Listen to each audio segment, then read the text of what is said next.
Star Wars toy collector Jeff Jacobs' third auction over at Hank's Auction has ended with some record-breaking numbers, and we're going to take a look at some of the winners. Star Wars collector Jeff Jacobs selling off his impressive Star Wars collection. And part 3 has just ended over at Hank's Auction, and we're going to take a look at some of the winners and losers. Guys, it's time again to dig into Jeff Jacobs' toy collection. That he's partnering with a lot of these guys. I think he said he's keeping some of the loose stuff, but this guy's got almost everything, or maybe everything. Great cards. Look, like they just came out of the factory. It's amazing. He even has the 3PO with the removable limbs on a 45 back card. There's only 3 of them known to be graded ever. I did a video about that, and everyone said, "Oh, I had that figure as a kid." I wouldn't talk about the figure. I'm talking about the 45 back. But he's got a lot of stuff, and we're just going to dig in because this auction just ended today, so we're going to look at the highs and lows from the auction. Now, it's not just Star Wars. I know some masks and other things in this toy collection, but I think you'll enjoy it. Before we get into that, if you want to know more about Jeff Jacobs, here's a small clip of his collection. Nothing else to add. Take a look at this. I've decided to sell my collection now because it's been a thought in my head for a couple years. I'm the one who appreciates it the most, but you know, I have friends that come over and they don't understand it, right? They don't get it. It's something that needs to be shared with the world, and I just felt like, you know, if I could get it into a museum, then I could feel like, you know, I'd keep it for the rest of time, and I feel like then it would be shared daily and they would, you know, it would be enjoyable for everybody, you know. But for me, I just felt like, man, this is, if something ever happened to me, it's more of a burden to my family because they're not gonna, you know, my wife has been with me forever, you know, since high school. It's gonna be a burden to her because she's gonna be selling off my legacy of my lifetime, right? So she's not gonna be happy about doing all that. It's not gonna be a fun thing for her. And I was like, man, I would love to see my collection get passed through the whole world to different people and know who, you know, got this piece and this piece and that piece, and be at peace with knowing that it's dispersed to the entire world, you know, one piece at a time. Okay, let's just start at the top of the list, the ones that sold the most. The most that sold in this Part 3 collection is this Lily Ladd Star Wars Return of the Jedi figure. Well, let's take a look at it real quick. Hopefully you guys can see these right here real good. Look at that, impressive. Let's click on it and take a little closer look at it. Lily Ladd. Kids in the U.S. grew up with Kenner. Kids in that country grew up with Lily Ladd. And there he is right there. Boba Fett. Blaster card. Man, can you believe it's gone for that price? The rarity of the Lily Ladd release is difficult to find carded examples. Quite possibly the rarest and most exclusive produced Boba Fett ever. And it's right there. And look at the back of the card. That's crazy, isn't it? Back of the card is a lot different than what we got. Look at him from the side right there, Lily Ladd. Let's see what the next second bestseller was. Anakin Skywalker on the Power of the Force card. Power of the Force card, Anakin Skywalker right there, looking all beautiful. I always liked this figure. Well, not all. I didn't know about it until the 90s. By the time it came out, I was out of it. I wish I was still buying them. Wish I was buying them, leaving them in the package. What did this sell for? $24,000. I think I forgot to say earlier that the Boba Fett was $77,000. $77,000. But there it is right there. The action figure, let's see here.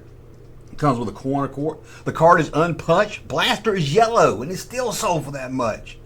Man, it's graded at a C85. I really never understood the grading thing. This is just the second time we've offered this figure in this high of a grade.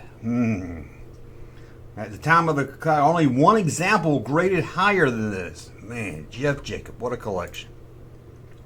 Let's go here with another one. Empire Strikes Back carrying case. Can you believe it? A carrying case. What did this sell for? $23,000. A lot of you guys out there didn't pay that much for your house. Well, maybe not. But there it is, a carrying case. You know, what's so special about this? A 32 back. Now, see, the only thing different about this is the back card has 32 figures on it. Who would have thought that? Who would have thought that would have brought in that much money? I mean, the case is the same and everything. Crazy. Let's go to another one right here. A General Medine sold for $18,000. A General Medine. Look at this right here. General Medine on a Tri-Logo blaster card. Released with English, Spanish, and French titles on the Pal Toys. Card has been punched. Man, back card's one silver surfing paper missing on the lower corner. At time of grading, blaster was clear and slightly yellowed due to age. One of the rarest produced Star Wars figures and the rarest of the Tri-Logo. Unlike all other Tri-Logo figures, this was sold in multiple countries throughout Europe. General Medine was only released on a Tri-Logo card in France. The French people got General Medine on a Tri-Logo card, but we didn't. We didn't. Look at that. That is pretty rare right there. Man, somebody's got that in their collection today now. The Empire Strikes Back. Boba Fett in the Empire Strikes Back box. This first hit in the Star Wars box. $17,000 with 13 bids. Let's look at this thing. Window contains 12-inch tall Kenner action figure of Boba Fett. It is graded. At the time of the catalog, only 4 examples have an 85 grade according to the AFF production report. Man, look at this. Isn't that nice? One thing about Jay, I'm glad they put this site because now we got all these great pictures of it. I wish you would have put them in the museum though. That would have been great. Oh, there we go. Right there. Doesn't that look cool? Some of you had that. Of course, you didn't keep it in your Empire box, so you didn't get any money. How about $16,000 for this right here? A Tri-Logo Boba Fett. Oh, that was Lily Lad we looked at the first time. Let's see here. At this time of cataloging, only 2 examples in an AFA 85 grade, according to a current AFA population report. Man, this guy's got some rare stuff, man. This guy's got it made. What is this? An R2-D2, or as some folks call him, R2-D2. I don't know who calls him that. $11,000 right there. There he is, right there. That looks cool. Pal Toys, not Pal Toys, sorry, Lily Lad. I hope I pronounced that right. I never heard it said. I just always assumed that's what it's. $9,000 for Return of the Jedi, Lily Lad, Luke Skywalker. You see, a lot of these are from foreign country releases right here. We got a Gamorrean Guard from the Power of the Force. Look at this. Gamorrean Guard, Power of the Force, not a Tri-Logo. So how much did this beauty sell for? $8,000. Let's see here. This is just the second time we've offered this figure in a higher grade. At the time of cataloging, none higher according to the population report. Man, I didn't know that was even that rare. I didn't know. I mean, I knew the Power of the Force figures was rare, but, well, now he's not a Power of the Force figure. He's a figure on a Power of the Force card. We got another Lily Lad, 3PO right there. Let's take a look at it real quick. I think these were dual. See, they have a dual look than the U.S. releases, so that's cool. I like the card image. Is that a different card image? Isn't that a different card image they use off the top of my head? I like that. I like that. Let's see here. Small hole punch card behind 3PO. We can see that. At the time of collecting, only AFF graded example.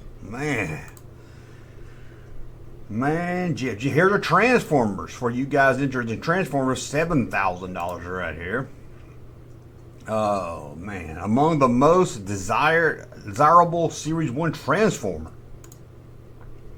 Let's see what this guy. Oh, it turns into it's a Walkman. A Walkman Transformer. I didn't even know they. I remember they made those cassette tapes. So I guess I should have known that. How about an Imperial Shuttle? In the box, graded and in the box. I couldn't even afford to get the thing graded. Good Lord. Mailing that thing to a grading company? How much that cost? Is it true that grading companies charge more how rare the item is? If that is, that's some bullshit. I'm sorry, that's some bullshit. $7,000 right there. Due to the size and weight of this item, shipping charges may be substantial. Yeah, I'm sure it is. I'm coming to pick that. I wouldn't trust the mail. I wouldn't pay. I would have to go get this stuff right here. Here's that removable limb. 45. I did a video on this. Everybody's like, that figure's not rare. I got that figure's kid. I was talking about the 45 back. There's only, how much did it sell for? $6,000. There's only 3 examples in total that haven't graded by EFA. Man, there it is right there, the 45 back. You want to see what a 45 back? That's what it looks like. So don't tell me, oh, yeah, I got that figure's kid. It wasn't that rare, Junkman. Listen to the video. Listen to to the video. Okay, here's G.I. Joe. No, I'm skipping some of these, but you can know what Hank's auction. Is it Hank's? They don't have an N in it, but I always call it Hank's. Sorry, it was not. Here we go. Dreadnought from G.I. Joe for $5,000. Look at that. That lady's wearing a pink shirt. Pink shirt on a G.I. Joe box. Let's go and see what some of the cheaper items were. Let's see what sold for less. Man, got over $1,000 even for the lowest thing. A trial logo Dengar. Dengar on the trial logo card. At the time of cataloging, this is the only graded one that's in the report. I'd like to see that report. I've never seen that report. Hey, everybody's talking about release the Epstein list. I want to release the AFA population report. Release that. And then it might be released. I don't really know. Look into that. There we go, right there. Let's see what else we got. There on the low end. We got a trial logo AT driver. AT driver. AT driver. Why did I say that? AT. You kids are rubbing off on me. Only one known, according to the report. That's cool right there. Got a Greedo on a 20 back. $1,000. It's bad when it's over $1,000, like almost $1,200. I'm thinking that's not that bad. Yeah, I don't got that kind of money, but oh, come on. It says it has a free Boba Fett offer. It says at the time, Boba Fett not available in stores. Well, that's true, wasn't available in stores at the time, but of course we all know it became available in stores later on. But that one doesn't want to load for me real quick here. Well, let's just skim through some of these and see if I see anything else that really stands out. Here's an Empire Strikes Miller. A Miller right there with 4 figures. You get the white box that came in and everything. Man, still in the baggie. $1,200. A little over $1,200. Here's some cards with no figure on it. An FX7 card. No figure on it, just a card. It says Free Nagnum, whatever his name is, Free Nagnum. What do you? $1,200 right there. Let's see what it says. This is a proof card. Only one of 50 different characters produced on a Revenge of the Jedi proof card. That's right, Revenge of the Jedi proof card right there. It was in the Jeff Jacob collection. Now it's in somebody else's collection. It's all spread all over the world now. Shared his love, man. Jeff spread it all out. Jeff spread his love out. He just spread it open for everybody. Now everybody's got like a radio control R2D2. Look at this. It's just in a brown box it is created. Look at this. You can't even tell what it is. What? Contents contains. What do they do? X-ray it? 8-inch tall wireless R2D2 controlled Kenner toy with light and sound. This is a department store version. Packaged in plain brown cardboard. It's like if you ordered it from a Sears catalog or something. They didn't waste their time with a good box. They threw it in a brown box. See a lot of that. I think Java came out of a box that wasn't like painted and stuff. We got a JCPenney 7-pack. JCPenney's getting into the act here. They're trying to be like Sears. Look at that. Comes with one of those little mini catalogs. I think we all loved that as a kid. What else do we have here? We got another Transformer. Look at this Transformer. Oh, man, you're going to blow a Transformer looking at this thing. There it goes right there. He's got a big red rocket on him. It's sold for $1,200. Man, let's go on down this list and see what else we got. Just want to see. Oh, Honda Carbonite's one of my. I love to have this. I had a Luke Stormtrooper card. I had to sell it when I lost my job. I had to sell a lot. Sadly, I got laid off work. Oh, that would be cool. It's hard to find one. This Tri Logo. I like having Return of the Power of the Force card, but that's still cool. The Power of the Force card, they put Han under the cardboard. Under the carbonite. But they put on the Tri Logo, Han's on top of the carbonite, which is probably better. Kids know what it is. The other one looks like you're just buying a block. I always like that figure. As an adult, I didn't have that as a kid. There's some more proof cards for Return of the Jedi collection right there. Another Transformer. You can head over to Hanks.com, HAKES.com. You can find it. Go scroll down to the bottom. You'll see Jeff Jacobs Part 3. You can click on it. You can go look at all his parts. We've looked at them before on here, but you can do that. There's another Star Wars department store figure right there. Set from who's this from? JCPenney's again? Yeah, I guess it was any department store right there, but there they are. Who would have thought, man? Somebody paying over $1,000. Let's go back up to the high list. Let's see what got the most bids. Let's see what bidding war. Let's see. Jeff was probably a bidding war. The highest one with the most bids. Silverhawks. Can you believe it? Blaster card. Man, card has been punched. It was 27 people. I gotta have the Silver Hawk. But there he is, right there, the Silver Hawk. What did they get it for? $1,700. Let's see, get the last bid. Let's get the lowest bid. This only got 3 bids for a Transformer. Yeah, right there. Oh, wait a minute. Now, I don't remember that Transformer. Check this out. I remember this. I only had like 1 or 2 Transformers, but I remember this. You put some red lens over your eyes or something, you can see a code. I don't know what it said. Buy more Ovaltine, I guess. Oh, and then we've got Obi-Wan Kenobi. They only got 3 bids, and that's an old car. Man, I'm surprised more people weren't trying to get this here. Let's see. Card has been punched, but hang tab remains in place. At the time of catalog, only 3 examples have an 80 grade. Man, I'm surprised they didn't go for higher, man. It's not 12 back. Man, that is nice. That is nice. Look at that. Look at Boba Fett getting pinched. What is this? A G.I. Joe Watchtower. Who would have thought that was even a thing until now? A Watchtower. Look at this. That would have been cool. I guess it's like the mini rig of the G.I. Joe collection. That's kind of cool. That's kind of cool. What does this sell for? What this? Almost $2,000 right there. Almost $2,000. Okay. That's a lot of the bidding war stuff. And of course, can't click on time left because the auction has ended. Let's go back to the highest again here. $77,000 for a Lily Ladd of Boba Fett. Let's just move on down the list. The prices aren't as outrageous as they were in like part 1. He must sell a lot of the more rare stuff then or something. Or people. Let's check out this right here.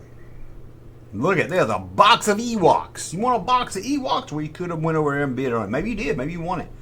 There you go, right there. What did that sell for? Where's that price at? $36,000 and some loose change, man. That is crazy. Look at that. Willie the Ewok. I didn't even know. Working tag shows various degrees of wear with some creases and surface paper wear. Unused. Oh man, awesome. Anyway, that is cool right there. Well, that's a look at part 3, and which I believe was the final part. I think it was just 3 parts. I could be wrong. We'll let you know. If not, I'll check back into the next one, but I'm pretty sure that was the end of it. Maybe he's got more. Maybe he's like, hey, I got stuff I ain't even put in auction. It's going to be a all new next year or something. I wonder why he's selling them off. I guess we get that age where you're like, hey, I don't want to burden my kids with all this stuff. You know, they got that Pokemon cards to worry about or whatever they collect. I don't know. Maybe they're watching that K-pop Dragon or something. I don't know what kids are into nowadays. I can't keep up or even bring myself to care what kids are into nowadays. But Jeff, what a great collection. Part of me sad to see it go away from you.